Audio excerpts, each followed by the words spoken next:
Peace and love, family, peace and love, and welcome to the Rise with Zainab YouTube channel. If you are new here, welcome. If you are returning, thank you so much for the loyalty, the love, and the support. Today is all about a postpartum check-in. Had the baby. How are things going since the baby? Oh, sorry about that, y'all. An animal that I can't identify was walking towards me. As you know, I had the baby on March the 4th, and it was the most euphoric, exhilarating experience for me. And every single thing that I visualized as I prepared to give birth is exactly how it manifested. It was amazing. My baby, she is perfect. She didn't have any challenges latching. She sleeps throughout the night right now. She's healthy. She's 10 pounds. Can y'all believe that? She was 9.5 pounds when she was born, and now she's 10 pounds. I'm like, I can't believe I was carrying a 9.5 pound child. But she's growing like crazy, and it's wonderful. So things have been absolutely wonderful for us here.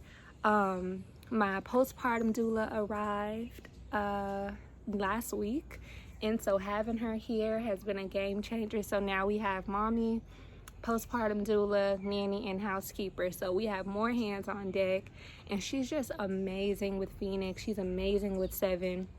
In her experience, she has over 15 years experience as a doula and a midwife. So I'm grateful to have such a seasoned postpartum doula here with us. It makes all the difference. Doctor comes once a week to do checkups.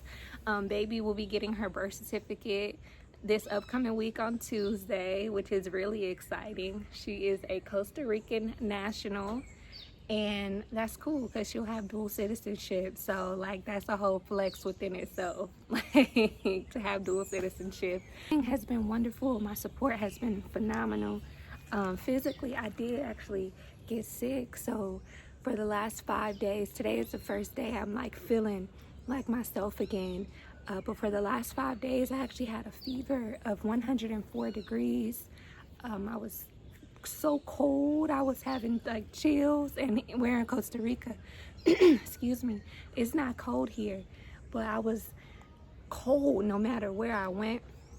So I'm all bundled up in blankets, but then I'm like sweating. But thankfully I had the doctor, my postpartum doula, my mother here taking care of me, taking care of the girls. So it didn't feel as awful as it could have felt, because I had a lot of support, a lot of herbs, a lot of just holistic and natural remedies, a lot of love, a lot of, you okay, Zainab? A lot of cold compress on my head. So they've been taking really good care of me. But yeah, I don't know where that came from. And I couldn't move. I had body aches, and it was very uncomfortable. I didn't have an appetite. But today I'm finally feeling like I've recovered, and I have a little bit of a scratchy throat, but other than that, I can walk, I can talk, I can move. I don't have a headache, I don't have a fever, and I'm just grateful for that. And so while I was in the shower, I was like, let me just do a quick postpartum check-in video, because why not? While I was experiencing some of the things I was forced to just lay in the bed. And during that downtime, I was forced to just think and to be one with myself. And when baby wasn't with me, I was just processing. And some things came up for me emotionally that I had to deal with. And the message that I want to share with you today is, don't try to control the things that you can't control, right? And I say that because Seven was born on March the 4th.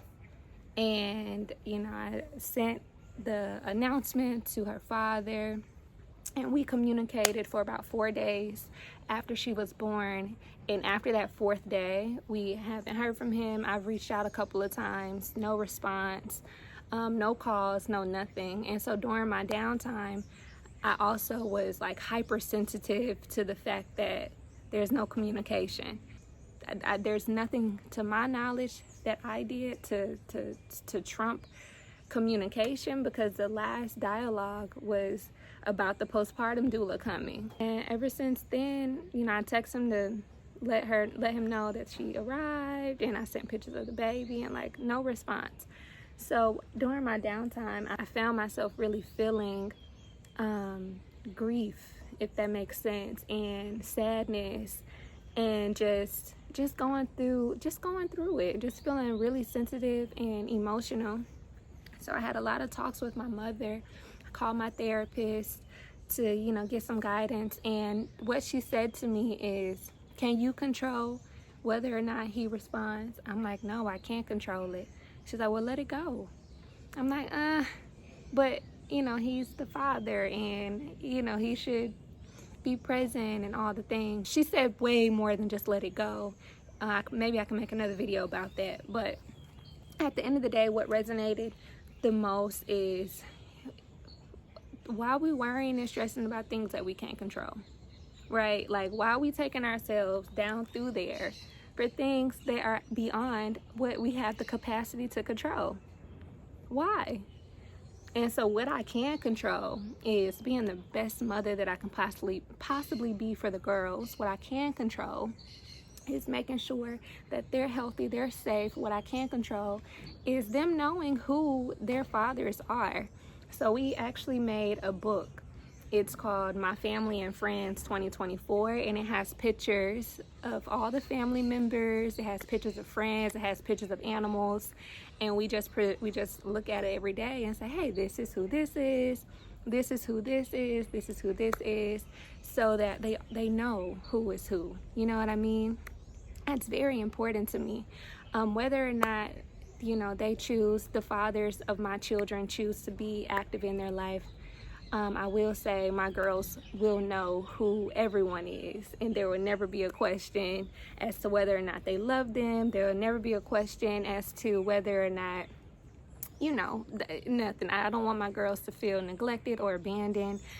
They will know that they are deeply loved, and this is who these particular people are, and that's the only narrative that I'm going to share with them. So me having feelings about, y'all should see these animals walking through the yard. So me having feelings about, you know, him not responding to us, you know, it's beyond me. It's nothing I can do about that. What I can do is transmute those negative or low vibrational feelings into love, and just focus on love, because that's what I can control. So postpartum is going well. So in addition to some physical stuff and some emotional stuff, I'm just ultimately grateful for the revelations. I'm grateful for the downtime, because it forced me to like just feel and to be and to really process. It forced me to call my therapist, and it also showed me how amazing of a team I have in terms of my doula and my mother and everyone. It just showed me that I never lack, that I never go without, and that I have everything that I need right here, right now. So that's a quick check-in. The girls are doing wonderful. We're gonna actually go, excuse me, to the beach maybe in like an hour. It's really early. It's like 6 a.m. right now. The girls are still sleeping, but I'm gonna go to the beach today, maybe for like an hour and a half, or maybe less, and just kind of breathe with the ocean and just be one with Mother Nature, and just let Mother Nature restore any imbalances, restore my chakras, and just to do some work, considering that I was sick and I have had to process some emotional things. So that's my update. If you have any questions about anything, the birth process, if you have questions about the birth certificate, if you have questions about how to overcome some things that you're feeling, how to work through it, if you want my therapist number, just comment below, and I'm more than happy to share everything and anything that I have. Also, if you are interested in making money online so that you can live in a place like Costa Rica, so that you can go or just travel, right? Like, you don't even have to move. Like, maybe you just want to travel. We do have our 7 and 7 workshop, which is going to show you 7 ways to make money online, and these are 7 ways that I make money online, so they're proven to generate income. So I'll also list that in the description below. But for now, have a beautiful day. I love you. I'm thankful for the support. And if you found some value in this video, like, share, subscribe, and I'll see you next time. Peace.